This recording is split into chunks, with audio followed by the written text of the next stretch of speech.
And then you have people that do a lot of ballet and yoga and gymnastics, and they do lots of back bends and lots of arches, which looks impressive to the outward side of things.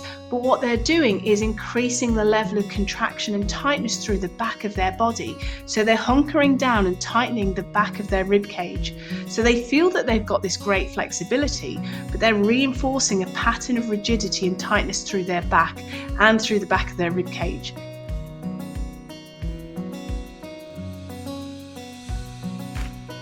Hello and welcome back.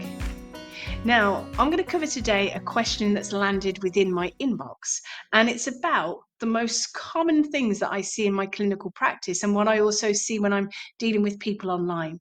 So just before I cover that, I just want to encourage you that if you're watching this on the Total Somatics YouTube channel, don't forget to like, share, subscribe, and press the notification bell. So whenever an episode is released, you find out very soon. Okay, so let's consider the question. So I get so many questions through my inbox, and quite a few of them recently has been, when people see you, what is the most common thing that you have to treat or you work with a person with? And what I'd first of all say is the most common thing that is applicable to all of the different postural reflexes that I see and I work with people on is rib rigidity. And there's so many reasons for this, which is why recently I launched a releasing rib rigidity workshop series, which you can find within the Total Somatics online shop. So if you go to totalsomatics.com, click on the shop page, and you'll see at the top it's a new 4-part movement series that's gone out. And that's available on the outside for non-members. But if you're in the Total Somatics membership, you will find it within the bonus section. So do check that out. So I've put the rib rigidity or rib release series together because of the rigidity that I see. And that can come about for different reasons. So people's lifestyles can start to impact the rigidity and tightness in and around their rib cage. So it could be that they may be asthmatic, or what I've seen a lot of in recent times is post-COVID, a lot of people have had long COVID and had a lot of respiratory issues, and their rib cage has become very rigid. It's also because of postural regions. So if they might lean to one side as they work on a computer, or they may have had an injury or post-operative to their knee or their hip, they've been slumped to one side, and it's created tension and tightness through one side of their body, and it's hunkered down the rib cage on one side. It means all of that has to be addressed.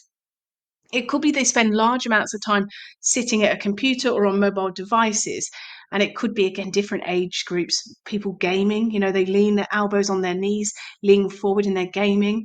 So that's causing a lot of hunkered down rigidity through the front of their rib cage.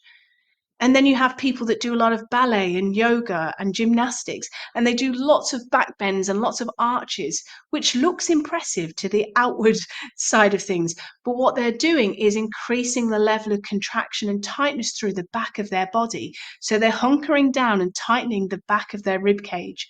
So they feel that they've got this great flexibility, but they're reinforcing a pattern of rigidity and tightness through their back and through the back of their rib cage.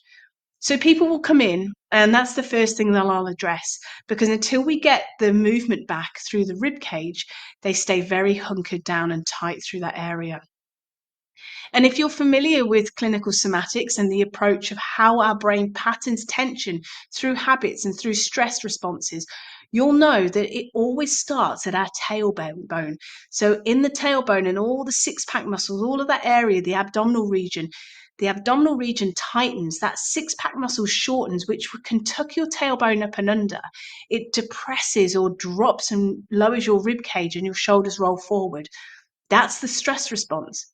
Likewise, it can happen through the back or through the side. It depends on the individual and depends on how your brain patterns that tension. Well, whatever happens, it starts from your center, from that whole abdominal and pelvic area, and it ripples out. So when I'm working with people, I'm getting them to bring under their conscious or mindful control again all the movement around their pelvic area, through their ribs, through their waist muscles. That's the first part. So although I work on rib rigidity, it's also bringing in their pelvis, because that whole area is connected. And if you're in the Total Somatics membership, you have a wealth of knowledge and information. It's rich in resources to really understand at a deeper level what is happening on a neuropsychological and a neuromuscular level. But if you want to take a step today to actually start releasing the rigidity in and around your rib cage, which everybody on this planet could really do with, because we all have levels of tightness there, which influence neck and shoulder pain as well as depth of breathing, gut health, all sorts of things. If you go to totalsomatics.com, click on the shop page, and you will see at the top of that page there where it talks about releasing rib rigidity. Please take that. It's a 4-part workshop series. You keep that for life.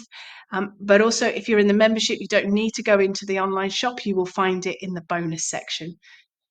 So that's my answer to that question, which is rib rigidity. That's the big one that I work with. And it's really, really rewarding to see the difference and to see the changes.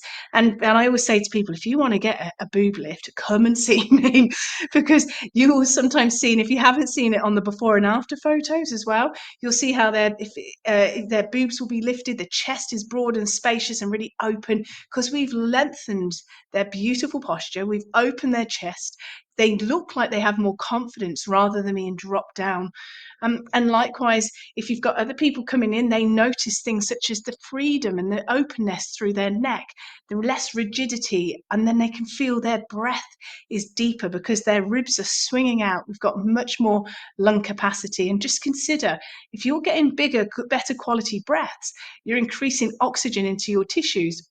So every single cell in your body is shimmering with health, wellness, goodness, and just vitality, really. So there's so much that you can benefit from that. So totalsomatics.com, click on the shop page, and then you can release rib rigidity 4-part workshop there.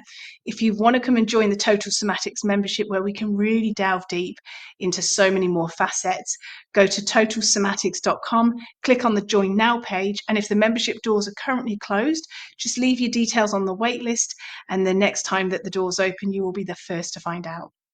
So until next time, all my love and my very best wishes. Take care. Bye. Thank you for joining me today. If you've enjoyed this episode, please leave a rating and also forward this on to somebody you know will benefit. To learn more about pain relief, plus how to improve your health and well-being, go to totalsomatics.com. Until next time, take care.